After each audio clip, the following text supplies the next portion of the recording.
हरि ओम्। ओम वंदे विष्णु नमामि श्रियमथ च भुवं ब्रह्मवायु च वंदे गायत्रीं भारतीं तामपि गरुडमनन्तं भजे रुद्रदेवं। देवीं वंदे सुपर्णी महिपतिदयितां वारुणीमप्युमान्ताम् इंद्रादीं काममुक्तानपि सकलसुरान् तद्गुरून् मद्गुरूंश्च अभ्रमं भंगरहितं वदनं विमलं सदा आनन्दतीर्थमतुलं भजे तापत्रयापहम्। पृथ्वीमण्डलमध्यस्थाः पूर्णबोधमतानुगाः वैष्णवाः तान् नमस्ये आपादमौलिपर्यन्तं गुरूणामाकृतिं स्मरेत् तेन विघ्नाः प्रणश्यन्ति सिद्ध्यन्ति च मनोरथाः। श्री विद्यासागर माधवकृष्णगुरुभ्यो नमः। हरि ओम्। ఈ రోజు మనము తెలుగులో మధ్య సిద్ధాంతము మధ్య శాస్త్రము వాటి గురించి తెలుగు మార్గ జిజ్ఞాసులకు తెలియజేయాలి అనేటటువంటి ప్రయత్నంలో భాగంగా మనము మొట్టమొదట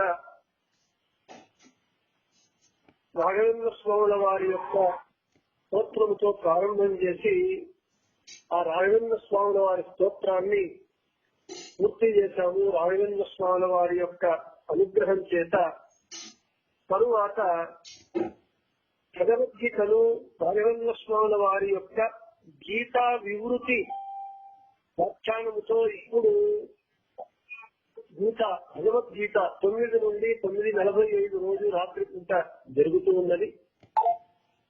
ఇక్కడ ఉన్నటువంటి జిజ్ఞాసులందరూ మనకు లైవ్ లో వచ్చేవాళ్ళు, తర్వాత ఆడియో వినేవాళ్ల యొక్క ప్రోత్సాహము, వాళ్ళ ఇంట్రెస్ట్ చూసి సరే మనము తెలుగులో మధ్వాచార్యుల వారి వేరు కృతి అయినటువంటి మహాభారత తాత్పర్య నిర్ణయ గ్రంథాన్ని ఎందుకు తెలుగులో చెప్పకూడదు అనేటటువంటి ఆలోచన వచ్చి సరే మహాభారత తాత్పర్య నిర్ణయం గ్రూప్ అని ఒకటి గ్రూప్ క్రియేట్ చేసి ఈ రోజు నుండి మహాభారత తాత్పర్య నిర్ణయం తెలుగులో ప్రారంభం చేద్దాము అని ప్రారంభం చేయడం జరిగింది.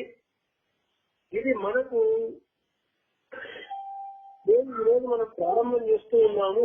దీనికి ఆశీర్వచనంగా ఈ కార్యక్రమము మన యొక్క ఈ జ్ఞానయజ్ఞము నిర్విఘ్నంగా బాగా జరగడానికి జగద్గురు శ్రీమద్ మధ్వాచార్యులు మూల మహాసంస్థానమైనటువంటి మధ్వాచార్యుల సాక్షాత్తు 4 శిష్యులలో ఒకరైనటువంటి మాధవ తీర్థ మఠము పీఠాధిపతులు మనకు అది కోరాల దగ్గర సంపేళ్ళి మురుగావుల దగ్గర ఉన్నది. అక్కడ మఠం ఉంటూ ఉన్నది. ఆ మఠము పీఠాధిపతులు శ్రీ విద్యాసాగర్ మహాకృష్ణ శ్రీపాదుల వారు మనల్ని ఆశీర్వదించడానికి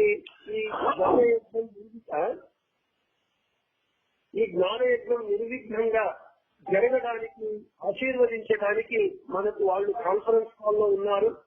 మొట్టమొదట వాళ్లకు అందరి తరఫున మా తరఫున సాష్టాంగ ప్రణామములను చెల్లించిన తరువాత ఈ మహాభారత తాత్పర్య నిర్ణయము అనేటటువంటి ఈ గ్రంథాన్ని మనకు స్వాముల వారు పూర్వాశ్రమంలో సంబానూరు వెంకటేశాచార్యులుగా వాళ్ళు తెలుగు ప్రొఫెసర్ గా ఉండి పిహెచ్డి చేసి గవర్నమెంట్ ఉమ్మడి Andhra Pradesh government college principal, degree college principal గా వాళ్ళు పనిచేసి ఈ భారతం మీదనే రీసెర్చ్ కూడా చేశారు. వాళ్ళు భారతం మీద రీసెర్చ్ చేసి Mahabharata and variations A comparative study అని మూల సంస్కృత భారతాన్ని కన్నడంలో కొంపడు, తెలుగులో నన్నయ్య శిక్షణ ఎర్రాప్రగడలు,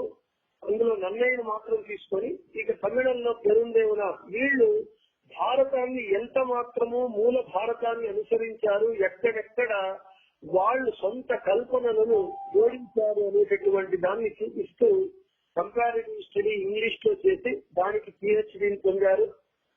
5 భాషలందు సంస్కృతము, ఇంగ్లీషు, కన్నడము, తెలుగు, తమిళంలో ప్రావీణ్యం కలిగినటువంటి వారు, మంచి కవులు తెలుగు, కన్నడం, సంస్కృతంలో. వారు పూర్వాశ్రమంలో తెలుగు మహాత్మ జిజ్ఞాసుల కొరకు మధ్వాచార్యుల వారి 37 సర్వమూల గ్రంథములలో మహాభారత తాత్పర్య నిర్ణయము అనేటటువంటిది పెద్ద గ్రంథము. దాదాపు 5300 శ్లోకములకు పైగా ఉన్నటువంటి మధ్య సిద్ధాంత సార గ్రంథము. దానిని వారు తెలుగులో దాదాపు 20 సంవత్సరాల వెనుక అనువదించారు. 2 వాల్యూమ్లలో 1400 పేజీలతో విస్తారమైనటువంటి వ్యాఖ్యానంతో తెలుగులో సరళమైనటువంటి తెలుగులో అనువదించారు. వాళ్ళు తరువాత 27 సంవత్సరాల కిందట వాళ్ళు పీఠాధిపతులయ్యారు. ఇప్పుడు వాళ్ళు మనకు ఈ జ్ఞానయజ్ఞం నిర్విఘ్నంగా జరగటానికి, మనకు ఆశీర్వచనం చేయటానికి వారు కాన్ఫరెన్స్ కాల్లో ఉన్నారు. మొదట వారు అనుగ్రహ భాషణం చేసి ఆశీర్వచనం చేసిన తరువాత నేను ఈ మహాభారత తాత్పర్య నిర్ణయం యొక్క పాఠాన్ని ప్రారంభం చేస్తాను. మొదట ఈ రోజు ప్రారంభోపన్యాసం చేసి తరువాత నిత్యము మనకు పాఠం జరిగేటట్లుగా జరిగే ప్రయత్నం చేస్తాను. ఇప్పుడు స్వామివారిని సాష్టాంగ ప్రణామములతో వారు ఇప్పుడు అనుగ్రహ భాషణం చేయాలి అని నేను ప్రార్థిస్తాను. శ్రీ గురుభ్యో నమః. హరి ఓం. వ్యాసాయ భవనాశాయ శ్రీశాయ గుణరాశయే హృద్యాయ శుద్ధ విద్యాయ మధ్వాయ చ నమో నమః. సాధితాఖిల సత్వత్వం బాధితాఖిల దుర్మతం బోధితాఖిల సన్మార్గం మాధవాఖ్యేతి భజే. మూకోపి యత్ ప్రసాదేన ముకుంద శయనాయతే రాజరాజాయతే రిక్తో రాఘవేంద్రం తమాశ్రయే. సంస్థాన రక్షణే శూరాన్ ప్రసన్నాన్ రాఘవార్చనే ప్రణమామి గురునిత్యం ప్రసన్న శూర మాధవాన్.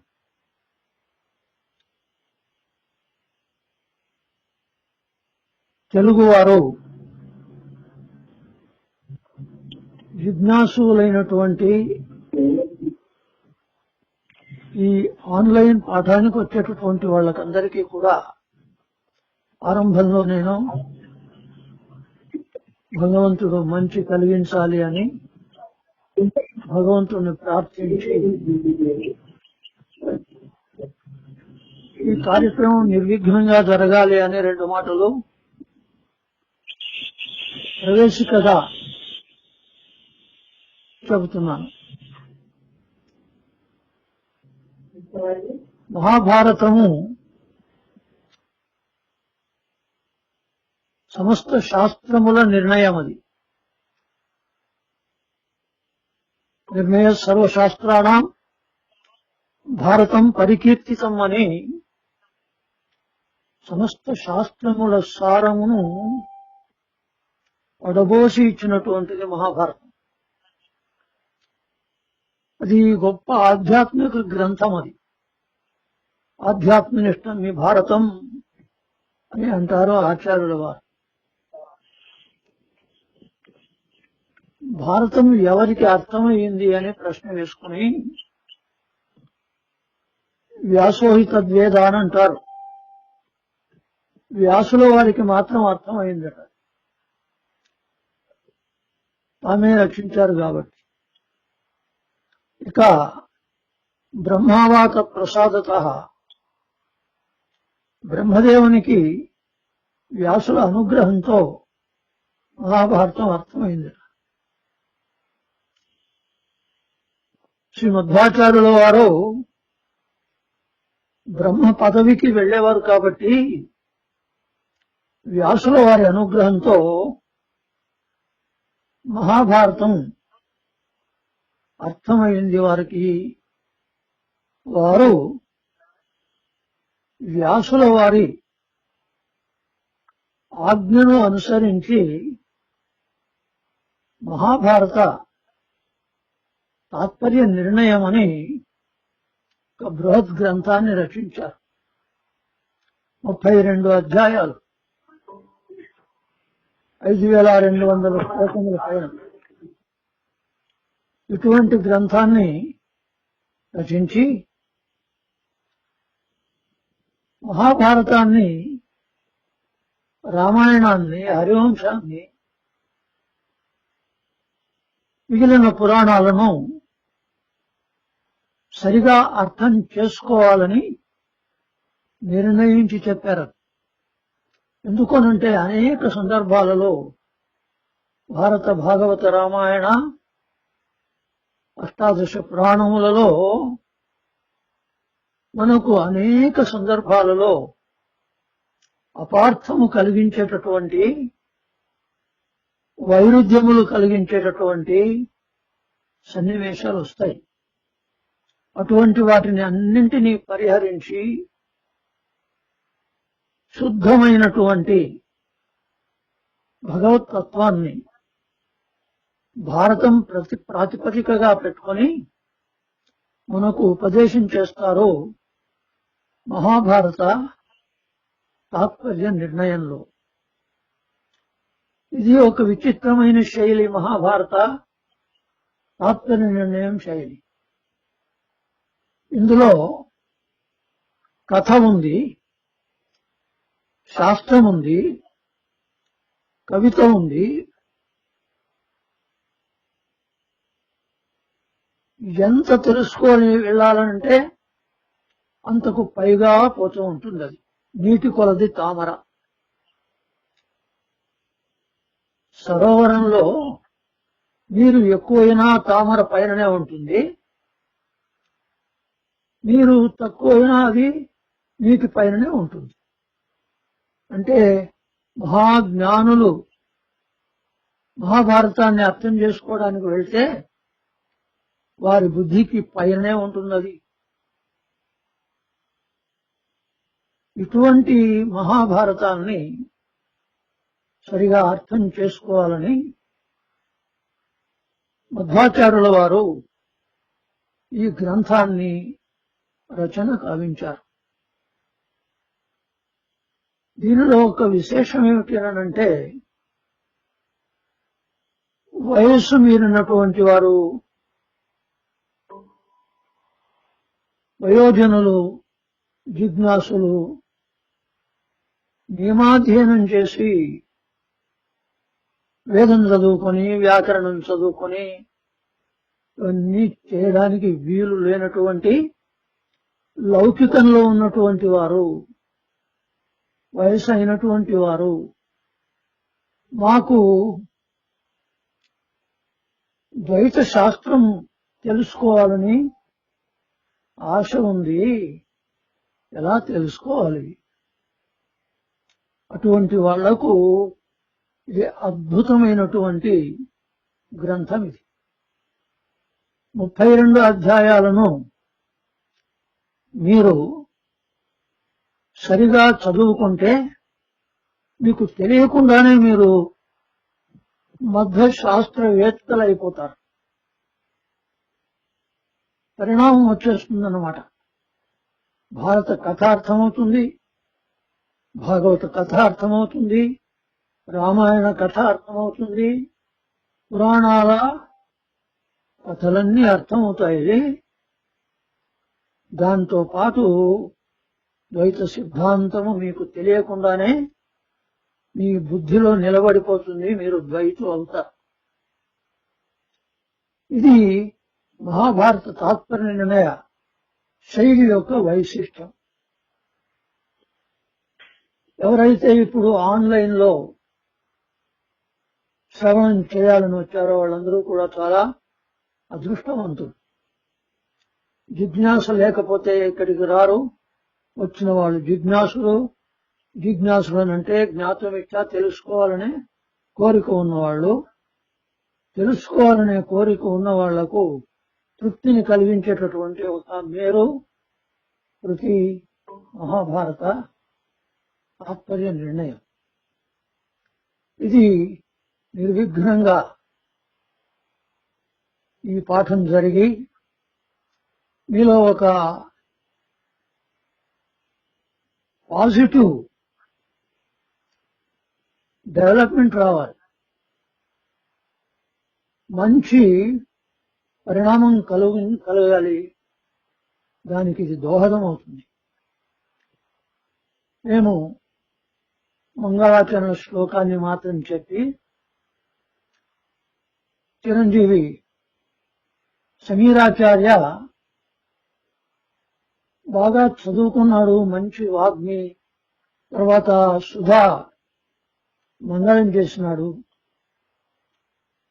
చక్కగా ఉపన్యాసాలు దాస సాహిత్యంలోనూ చక్కగా ఉపన్యాసాలు ఇచ్చి సమాజంలో ఒక పరిణామాన్ని తెచ్చే ప్రయత్నాలు చేస్తున్నాడు. అటువంటి ప్రయత్నాల్లో ఇది కూడా ఒకటి. తాత్పర్య నిర్ణయం మంగళాచరణ శ్లోకం ఇలా ఉంది: నారాయణాయ పరిపూర్ణ గుణార్ణవాయ విశ్వోదయ స్థితిలయో నియతిప్రదాయ జ్ఞానప్రదాయ విబుధాసుర సౌఖ్య దుఃఖ సత్కారణాయ వితతాయ నమో నమస్తే. మధ్వాచార్యుల వారు నారాయణునికి నమస్కారం చేస్తున్నారు. మంగళాచరణంలో శబ్దంతో కానీ అర్థంతో కానీ గ్రంథంలో వచ్చేటటువంటి విషయాలు సూచన జరగాలి. నారాయణ శబ్దంతో ప్రారంభమైంది, నారాయణుని కథ అని తెలిసిపోతుంది, సూచన కలుగుతుంది. మహాభారతం కూడా అంతే, నారాయణం సురగురం అని ప్రారంభమవుతుంది, నారాయణం నమస్కృత్య అని ప్రారంభమవుతుంది. అంటే ఇవన్నీ కూడా వక్షామి నారాయణ కథామిమాం అని వైశంపాయనులో జనమేజయని చెప్పారు. వక్షామి నారాయణ కథామిమాం. ఇటువంటి నారాయణ కథను వేదవ్యాసదేవుల వారు రచిస్తే వారి సాక్షాత్ శిష్యులైనటువంటి శ్రీ మధ్వాచార్యుల వారు వేదవ్యాసదేవుల వారు ఇచ్చినటువంటి జ్ఞానంతో ఆజ్ఞను శిరస ధారణ చేసి ఆత్మీయ గ్రంథాన్ని రచించారు. ముందు ఇది నిర్విఘ్నంగా సాగని ప్రవచనకారునికి శ్రోతలకు కూడా భగవంతుడు శ్రవణం చేసేటటువంటి బుద్ధిని ఆసక్తిని ఇచ్చి మంచి ఫలితాలను పొందుదురుగాక అని మా ఉపాస్యమూర్తి వీరరాముల వారిని ప్రార్థించుకుంటున్నాము. నారాయణ. శ్రీ గురుభ్యో నమః. హరి ఓం. మన యొక్క ఈ మహాభారత తాత్పర్య నిర్ణయ జ్ఞానయజ్ఞ ప్రారంభానికి శ్రీమన్ మాధవ తీర్థ శ్రీ మఠాధీశులైనటువంటి పరమ పూజ్య శ్రీ విద్యాసాగర్ మాధవ తీర్థ శ్రీపాదుల వారు ఈ కాన్ఫరెన్స్ కాల్ కు వచ్చి మనలను ఆశీర్వదించి అనుగ్రహ భాషణం చేశారు. ఈ జ్ఞానయజ్ఞం నిర్విఘ్నంగా జరగని అని అందులకు వారికి నేను వ్యక్తిగతంగా సాష్టాంగ ప్రణామాలను చేస్తూ ఈ పాఠంలో ఇప్పుడు ఎవరు జాయిన్ అయ్యారో వాళ్ళందరి తరఫున కూడా స్వామి వారికి సాష్టాంగ ప్రణామములను చేస్తూ ఇక ఈ రోజు స్వామి వారు ఇలా పాఠం ప్రారంభం చేశారు మంగళాచరణ శ్లోకం చెప్పి. ఈ రోజు నేను ఉపోద్ఘాత ఉపన్యాసం అనండి, ప్రారంభోపన్యాసం అనండి, పరిచయ ఉపన్యాసం అనండి, ఏది అన్నా గాని ఈ రోజు భారతము తాత్పర్య నిర్ణయం యొక్క పరిచయం చేసే ప్రయత్నం చేస్తాను. ఇక మనకు మధ్వాచార్యుల వారు చెప్తారు, వేదాలకు 3 అర్థాలు, భారతానికి 10 అర్థాలు, విష్ణు సహస్రనామానికి 100 అర్థాలు అని మనకు మధ్వాచార్యుల వారు చెప్తారు. ఇక మహాభారతము భగవాన్ వేదవ్యాసుల వారు 1,00,000 శ్లోక గర్భితంగా రాశారు. స్వామి వారు చెప్పినట్లుగా ఈ భారతం ఎటువంటిది అంటే నీటి కొలది తామర. అందులో మనకు సామాన్య జనాలకు కావలసినటువంటి వారిని రంజింపజేసేటటువంటి కథ ఉన్నది. అంతేకాకుండా తాత్వికులకు దానిలో వారికి కావలసినటువంటి సాంద్రమైనటువంటి తత్వమున్నది. ఆ మహాభారత సాగరంలో ఎంతవరకు ఎవరెవరు వారి వారి శక్తి మేరకు దానిలో ఈత కొడితే, దానిలో ప్రయత్నం చేస్తే జ్ఞానము వారి వారి యోగ్యతకు తగినట్లుగా అది ఒక ఎన్సైక్లోపీడియా. భారతం అంటే ఒక ఎన్సైక్లోపీడియా. వేదవ్యాసుల వారే చెప్పినారు, ఇది హాస్తి తదన్యత్ర నేహాస్తి నతత్వచితు అని వేదవ్యాసుల వారు ప్రతిజ్ఞ చేశారు. ఈ భారతంలో ఉన్నటువంటిది ఎక్కడైనా ఉండవచ్చు, కానీ భారతంలో లేనిది ఎక్కడా ఉండటానికి లేదు. అంటే ఇది ఒక విజ్ఞాన సర్వస్వము, ఇట్ ఇస్ ఎన్ ఎన్సైక్లోపీడియా. కాబట్టి ఇది మనకు భారతం పంచమో వేద నిర్ణయ సర్వశాస్త్రాణం భారతం పరికీర్తితం. ఇది భారతము 4 వేదాలైన తరువాత, ఋగ్యజుస్సామ అధర్వణ వేదములైన తరువాత భారతము పంచమ వేదము అని చెబుతూ ఉన్నాం. అన్ని శాస్త్రముల నిర్ణయ సర్వశాస్త్రముల యొక్క నిర్ణయము అని భారతము చెప్పబడుతూ ఉన్నది. ఇటువంటి భారతాన్ని మనకు వేదవ్యాసుల వారు ఇచ్చారు. వేదవ్యాసుల వారు ఇది మహాభారతము భారవత్వ, మనకు భారతము మనకు ముందు వస్తుంది, మనకు శాస్త్ర నిర్ణయంలోనే వస్తుంది. గ్రంథాలలో ఏ గ్రంథము వాసిలో భారమైనటువంటిది అని అంటే అన్ని గ్రంథాలను తులలో ఒకవైపు, భారత గ్రంథాన్ని ఒకవైపు పెడితే భారతమే ఎక్కువగా భారంగా తూగిందట. అంటే కేవలం ఏదో 1,00,000 శ్లోకాలు ఉంది అని రాశిపరంగా కాకుండా వాసిపరంగా కూడా భారతము విజ్ఞానాన్ని పంచేటు విజ్ఞానం యొక్క నిధి గనిగా ఉంటూ ఉన్నది. మనకు గ్రీకు ఇతిహాసంలో ఇలియడ్ అండ్ ఒడిస్సీ అని ఉన్నది. వాళ్ళ ఒక పెద్ద ఇతిహాసము ప్రపంచంలో అని వాళ్ళందరూ చెప్పుకుంటారు. అయితే మహాభారతంలో ఆ Greek and Iliad and Odyssey అనేది గ్రీకు ఇతిహాసము, అది 1/8 ఆఫ్ మహాభారత.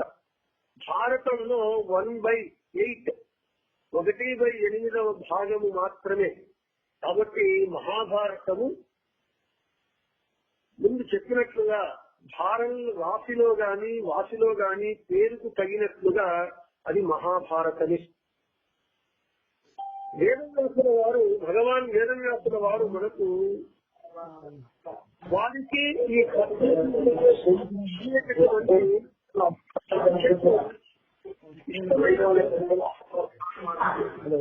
ఎవరు మ్యూట్ చేయండి దయచేసి. మధ్యలో మాటలు వినబడుతుంది.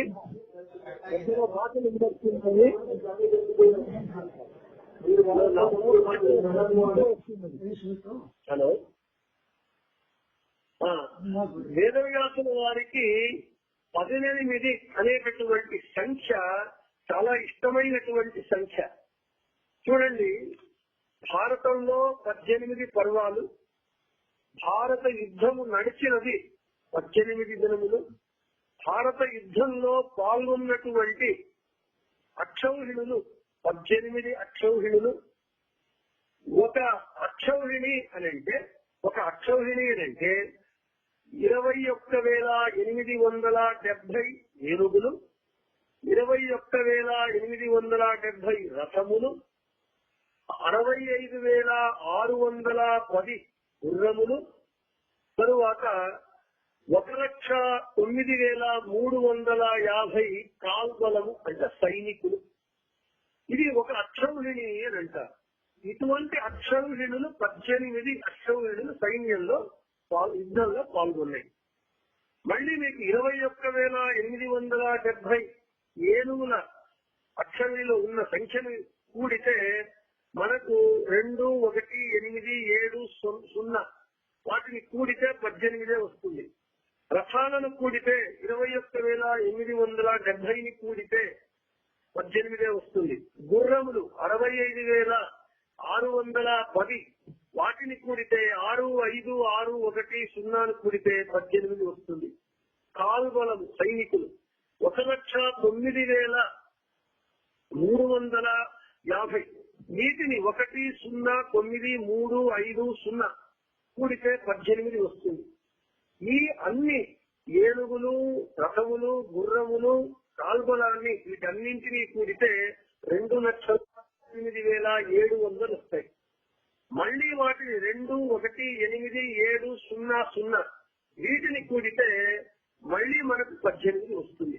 అంటే వేదవ్యాసుల వారికి ఆ 18 అనేటటువంటి సంఖ్య ఇష్టమైనటువంటి సంఖ్య, ఆధ్యాత్మికమైనటువంటి సంఖ్య. భారతంలోనే భగవద్గీత ఒక భాగం. భగవద్గీతలోని 18 అధ్యాయములు. మనకు ఈ 18 అంటే 1 + 8 అవి 2 చేరితే 9 అవుతుంది. 9 కూడా మనకు ఆధ్యాత్మిక సంకేతమైనటువంటి సంఖ్య. అంటే మనకు నవవిధ భక్తులు ఉన్నాయి. శ్రవణం, కీర్తనం, విష్ణోః స్మరణం, పాదసేవనం, అర్చనం, వందనం, దాస్యం, సఖ్యం, ఆత్మ నివేదనం అని మనకు నవవిధ భక్తులు ఉన్నాయి. భాగవతంలో వస్తూ ఉన్నాయి. అంటే మనకు నవవిధ భక్తులను చేస్తూ ఎవరెవరి యోగ్యతకు తగినట్లుగా తరువాత నవవిధ ద్వేషములు ఉన్నాయి. తాత్పర్య నిర్ణయంలో ఆచార్యుల వారు చెప్తారు నవవిధ ద్వేషములు ఏమిటి అని. ఆ నవవిధ ద్వేష రహితంగా నవవిధ భక్తులను చేసి సాధన చేసుకోవాలి ముముక్షు అయినటువంటి వాడు అని మనకు ఆ సంకేతాన్ని తెలియజేస్తుంది ఆ 18 అనేటటువంటి సంఖ్య. ఇక మనకు భారతం అర్థం చేసుకోవాలి అని అంటే దానికి మనకు ఒక సంప్రదాయం యొక్క నేపథ్యం ఉండాలి. భారతీయ సంస్కృతి సంప్రదాయాల యొక్క అవగాహన ఉండాలి, నేపథ్యం ఉండాలి. భారతం గురుముఖేన తెలుసుకోవాలి. అలా లేకుండా నాకు సంస్కృతం వస్తుందనో లేదా ఇంగ్లీష్ ట్రాన్స్లేషన్, తెలుగు ట్రాన్స్లేషన్ ఉన్నది, హలో ట్రాన్స్లేషన్ ఉన్నది అని మనము సొంతంగా సెల్ఫ్ స్టడీ చేసుకుంటే అది మనకు అర్థం కాకపోగా అపార్థం కలుగుతుంది. దానివల్ల అనర్థం కలుగుతుంది. మనకు ఒక విదేశీయులు కూడా భారతం మీద సంశోధన చేసి పరిశోధన చేసి వారు చివరికి తేల్చింది ఏమిటయ్యారంటే ఏం చెప్పారు అంటే భారతం ఈజ్ ఏ వార్ పోయం అన్నారు. అంటే భారతము ఒక యుద్ధ కావ్యము. అవును, రాజ్యం కొరకు దాయాదులు పోట్లాడుకున్నటువంటి ఒక యుద్ధ కావ్యము అన్నాడు. అతనికి ఒక విదేశీయుడు భారతాన్ని చదివిన తరువాత భారతము పట్ల అతనికి కలిగినటువంటి భావన. ఇక కృష్ణుణ్ణి ఏమన్నాడయ్యా అంటే కృష్ణ ఈజ్ ఏ మ్యాకినిలియన్ స్టేట్స్మన్ అన్నాడు. అంటే కుటిల రాజనీతిజ్ఞుడు కృష్ణుడు. అది కృష్ణుని గురించి అతనికి అర్థమయ్యింది. ఇక భీమసేనుణ్ణి మేనీకర్ క్యానిబాల్ అన్నాడు. అంటే నరమాంస భక్షకుడు. ఎందుకయ్యా అంటే దుశ్శాసనుని చంపి రణరంగంలో అతని ఎదను చేసి రక్తం తాగాడు కాబట్టి భీమసేనుణ్ణి నరమాంస భక్షకుడు అన్నాడు. ఇది ఒక విదేశీయునికి అర్థమైనటువంటిది భారతం. మనం ఎవరైనా ఈ అతని యొక్క ఈ అభిప్రాయాలను మన భారతీయులు ఎవరైనా ఒప్పుకుంటామా? భారతం అంటే ఒక యుద్ధ కావ్యము, భీమసేనుడు నరమాంస భక్షకుడు, తరువాత ఇతడు కృష్ణుడు కుటిల రాజనీతిజ్ఞుడు ఒప్పుకుంటామా అంటే ఖచ్చితంగా ఒప్పుకోం. ఎందుకంటే మనకు ఒక భారతీయ సంస్కృతి ఉన్నది, మనకు నేపథ్యం ఉన్నది. కాబట్టి మనము దానిని ఒప్పుకోం. కాబట్టి ఈ భారతం అంటే కేవలం యుద్ధ కావ్యం కాదు అని చెబుతూ ఇక్కడ మనకు స్వామివారు చెప్పినట్లుగా వైశంపాయనుల వారు వక్ష్యామి నారాయణ కథానిమాం అని చెప్తూ ఉన్నారు. ఇక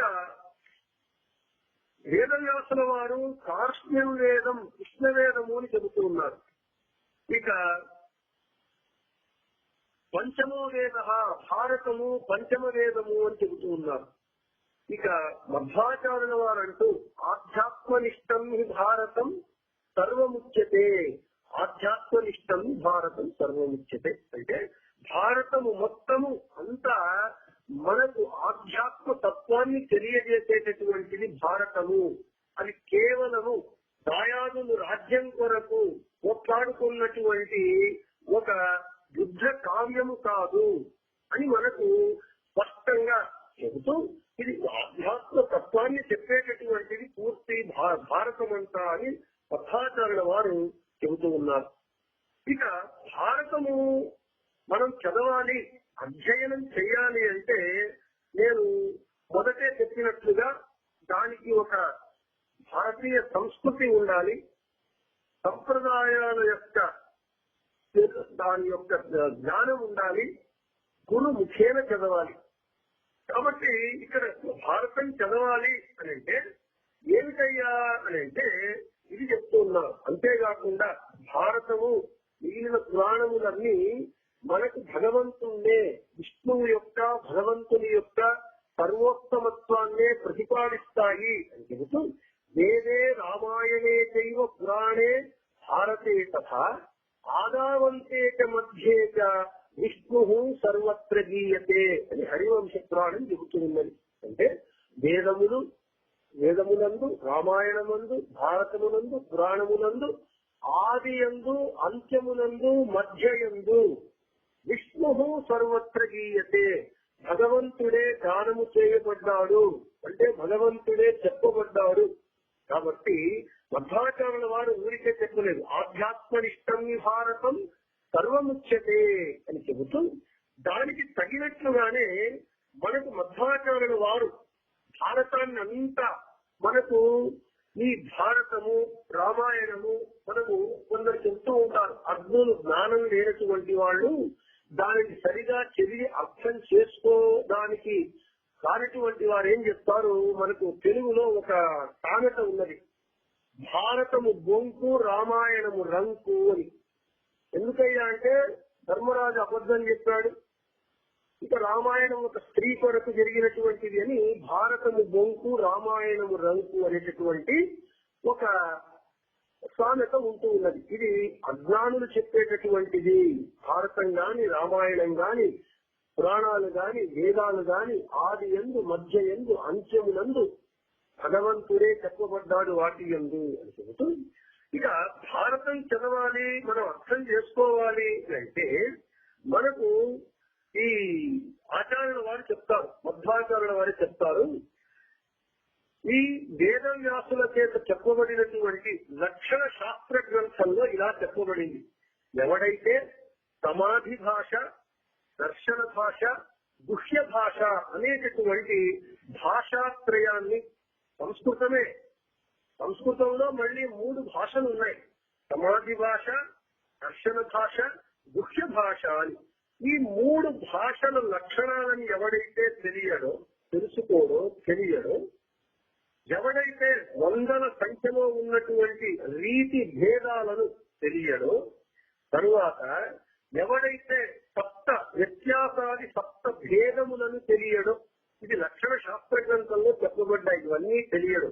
ఆ సప్త భేదములు ఏమిటి అని అంటే వ్యత్యాసము, ప్రాతిలోమ్యము, గోమూత్రి, ప్రఘత, ఉక్షణ, సుదుర, సాధు అనేటటువంటి ఈ సప్త రీతుల భేదాన్ని ఎవడైతే తెలియడో వాడు భారతానికి, వేదాలకు, పురాణాలకు తనకిష్టం వచ్చినట్లుగా అర్థం చేసుకుంటాడు, అర్థాన్ని చెబుతాడు, దాని వల్ల వాడు నరకాది అనర్థాలకు గురి అవుతాడు. కాబట్టి అందుకే చెప్తున్నాం, మన భగవద్గీతలో అశోచ్యానన్వశోచస్తం ప్రజ్ఞావాదాంశ్చ భాషతే గతాసు నగతాసూశ్చ నానుశోచంతి పండితా అనే శ్లోకంలో ప్రజ్ఞావాదము అంటే మధ్వాచార్యుల వారు స్వమనిషోత్సవచనాన్ని అంటే తన బుద్ధికి తోచినటువంటి మాటలు.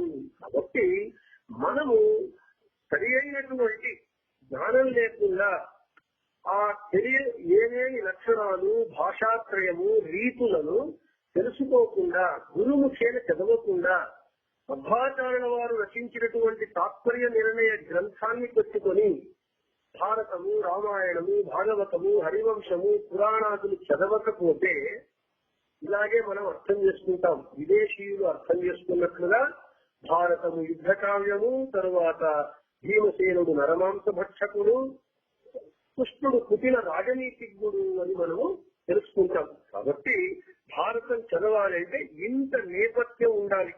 అంతేకాకుండా మనకు ఇంకా భారతంలో మనకు ఇంకా ముఖ్యమైన విషయం ఏమిటి అని అంటే, ఈ భారతానికి చదవడానికి ఒక్క నా సంవత్సరవాసినే ప్రబ్రూయ, ఒక సంవత్సర కాలము గురుకులంలో నివసించి ఆ దానికి మనకు ఏమంటారు కదా ఎంట్రన్స్ టెస్ట్ అని, ఎంటెక్, బీటెక్ అన్ని అనేక టెక్కులు ఉన్నాయి మనకు. ఆ మెడిసిన్ చేరాలన్నా, లీగల్ లాయర్ గా చేరాలన్నా మొదట మనం ఎంట్రన్స్ టెస్ట్ అని పెడతాం కదా. ఆ విధంగా ఆధ్యాత్మిక విద్యను మనం నేర్చుకోవాలి అని అంటే దానికి నా సంవత్సరవాసినే ప్రబ్రూయ అని ఒక సంవత్సర కాలం గురుకులంలో వాసం చేస్తే గాని వానికి ఆర్ష విద్యను, ఆధ్యాత్మిక విద్యను బోధించకూడదు. అప్పుడు ఒక ట్రైనింగ్ పీరియడ్, శిక్షా సమయం, అప్రెంటిస్షిప్ అంటారు కదా. గురువు శిష్యుణ్ణి ఒక సంవత్సర కాలం పరీక్ష చేసి వీడు ఆధ్యాత్మిక విద్యకు, పారమార్థిక విద్యకు, ఆర్ష విద్యకు వీడు అర్హుడా కాడా అని పరీక్ష చేసి ఆ పరీక్షలో వాడు నెగ్గితే గురువు వాడిని శిష్యుడిగా స్వీకరించి విద్యను బోధిస్తాడు. కాబట్టి మనం మన యొక్క పురాణాలు, భారతము ఇటువంటి చదవాలి అంటే ఇంత నేపథ్యం కావాలి, గురువు ముఖేన చదవాలి. అదే అన్నారు, గురువిన గులామనాగువ తనక దొరయదండముకుతి అని. ఈ విధంగా ఇంత నేపథ్యంలో మనం భారత భాగవత, రామాయణ, హరివంశ పురాణాదులను చదవాలి అని చెబుతూ దీనికి పరిచయంగా మొదట నేను చెప్తాను, భాషాత్రయం తెలియాలి. సమాధి భాష, దర్శన భాష, ముఖ్య భాష. ఆ మూడు భాషలు ఏమిటి, వాటి లక్షణాలు ఏమిటి, ఎలా తెలుసుకోవాలి అనేటటువంటి విషయాలను మనం రేపు చెప్పుకుందామని చెబుతూ ఈరోజు మొదటి ప్రారంభోపన్యాసాన్ని చేస్తూ ఇదన్న రేపు దీనినే మనం కొనసాగిస్తూ ఈ పరిచయం చేసిన తరువాత మహాభారతాన్ని, మహాభారత తాత్పర్య నిర్ణయ గ్రంథాన్ని, ఎందుకు ఆచార్యుల వారు తాత్పర్య నిర్ణయ గ్రంథం రచించవలసి వచ్చింది అనేటటువంటి విషయాలన్నింటినీ చెప్పి పరిచయం చేసిన తరువాత నారాయణాయ పరిపూర్ణ గుణార్ణవాయ విష్ణుదయ స్థితిలయోన్నియతి ప్రదాయ జ్ఞానప్రదాయ విబుధాసుర సౌఖ్య దుఃఖ తత్కారణాయ హితతాయ నమో నమస్తే అనేటటువంటి మంగళాచరణ శ్లోకంతో మనము తాత్పర్య పాఠాన్ని చేసుకుందామని చెబుతూ దీనితో ఈ రోజుకి కృష్ణార్పణమస్తు, దేశార్పణమస్తు. అందరికీ శుభమ.